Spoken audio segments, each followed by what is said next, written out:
Welcome, welcome, Corn Warriors.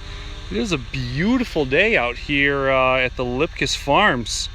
I'm with the lovely Melissa, obviously the brains of the operation here at Luepkes farms. Hello, hello. It is so nice of you to all come and join us today. We are chopping corn at Dan's. This is an exciting event, not only for our Corn Warriors fans, but also for me. I've never seen corn chopped. It is a fast and furious operation. It seems fast. These guys are flying. They got like, I don't know, 3 trucks out here in the field. There are 3 trucks. We have 4 actually trying to keep up with the chopper. Wow, the chopper. And who is the chopper today chopping this lovely corn? Forrest Floto, custom chopping. Forrest, the custom chopper. Yes, Forrest. Fast and furious nice. Forrest. Fast and Forrest. That's great. So you can see he's out here with this awesome chopper. This is apparently the Kloss Jaguar. I think 760, maybe 960. I'll have to look on the side here. I think it was like a 960. Okay, it's a 900 series. Yes. Kloss Jaguar chopper. And you can see he is chopping up that corn. Now, as I understand, this is not the same as picking corn. Obviously not. No, you're taking the entire plant into the machine. Okay. Actually, a chopper costs more than a combine. A combine is used to shell corn or pick corn, and a chopper takes the entire plant and chops it into little pieces, which we call silage. So this is like a glorified lawnmower.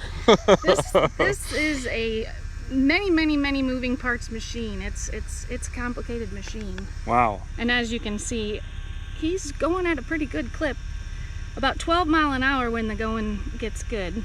Wow. And they don't really stop to dump anything here. He just has the trucks keep pulling up right next to him, huh?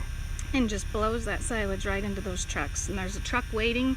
When he has one truck full, the next truck moves up and the other truck goes to dump, and it's quite an operation. Yeah, I could see him hang out the window yelling at those drivers to hurry up and get over, because he's moving so fast they can hardly even keep up with him. Yes. I mean, he's moving these acreages pretty quickly. So what is going to essentially happen once he chops this corn and puts it in the back of these pickup trucks? Okay, so the dump trucks will go and dump in the pit.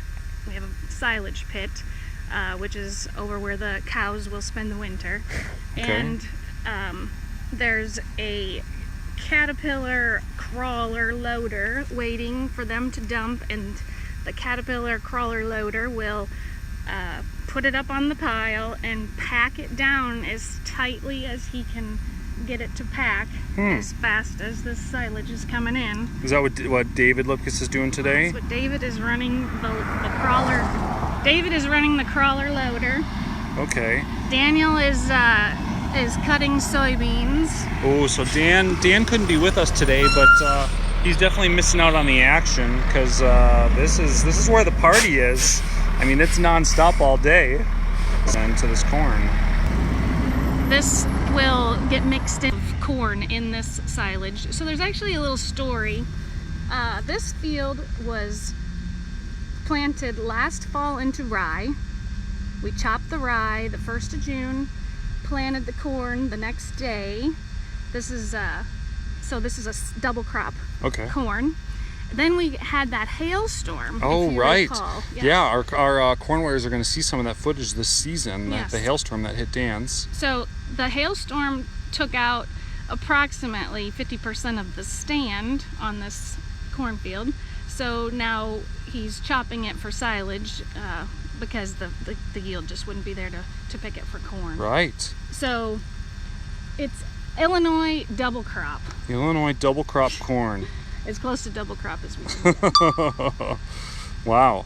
Well, that's really cool, because we were wondering what was going to happen with this field, because as we had looked at it earlier in the year, I mean, the hail did some really nasty damage. Major damage.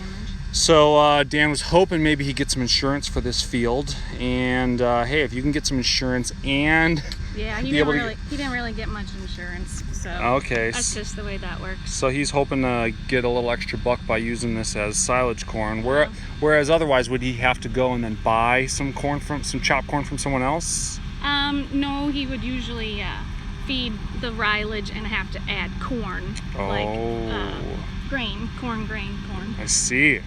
So this is like a 2-for-1. He gets the silage and the corn grain. He doesn't have to feed the grain. Nice. Yes. And then maybe a little way of explaining no, that. and then maybe a little bonus insurance payment. The insurance thought that it was actually going to yield better than I think what it actually is yielding. Oh. Normally, on a good silage field will yield about 20 ton per acre, and this is probably yielding about 12 ton per acre because we just lost so many plants to the hail. Right. That makes sense. Well, looks like they're trying to do these corners here on this field, and Forrest does not slow down for nothing. He just keeps running here. You saw him hop out of his combine. Is it called a combine? No, it's called a chopper. It's called a chopper. Okay. It's called a chopper. So not only is the corn chopped, but the machine is also chopped as well. Yes, it's a chopper. It's a chopper chopping the chopped corn. It's a triple chop. It's a pork chop. It's a triple chop pork chop. Very expensive piece of equipment. Yeah, very expensive. So, do you know exactly how long it takes him to do a field of this size? I mean, is this usually take him a couple days to do all this stuff, or a couple hours? Actually, he can do about 5 acres an hour. Oh my gosh, that's a lot. Like I said, he's rolling. Well, these are some point rows, and these are not long. This is not a big field, so he was when he Whoops. He's deciding he's going to turn around, but the truck doesn't know he's going to turn around, so we're just going to whip a U-ey here, and we're going to go backwards. We'll spray just a little bit of chop on the ground.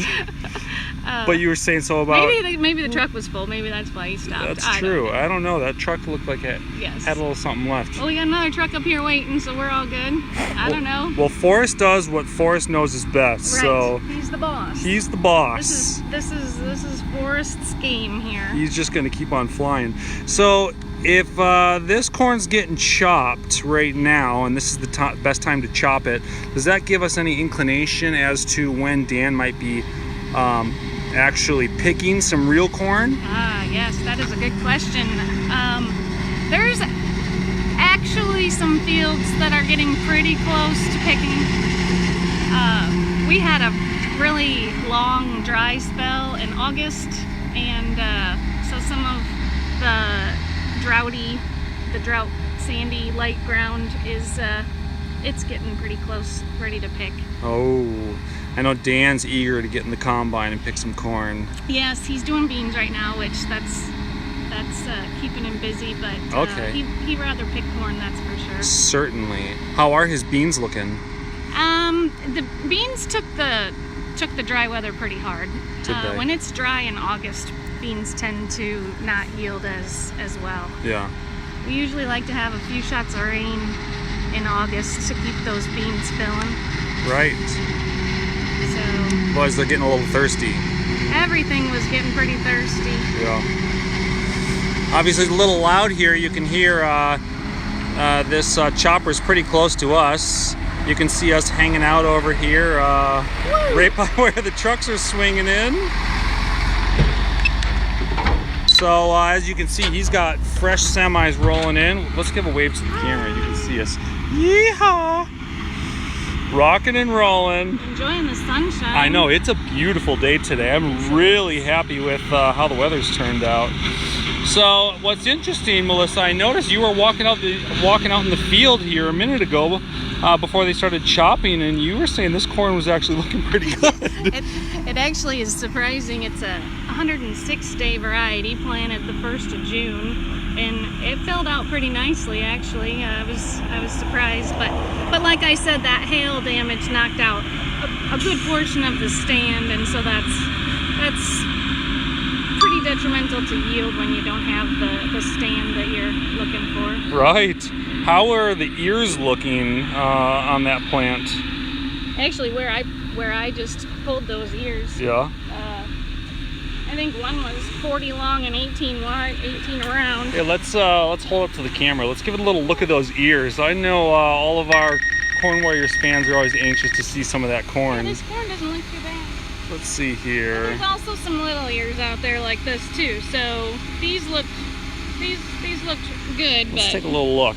So here's a nice little tasty ear, a little Luepkes ear. I don't know if you can see that. That's pretty good for hail damage corn.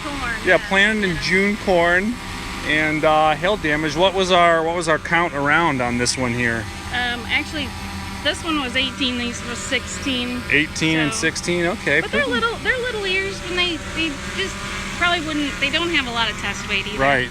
They just need a little longer. Before they were ready to pick. Yeah, a little less stress. Yes. Yeah. So. Yes. Love that corn smell. Like sweet corn, right? All right. A little taste of the cob.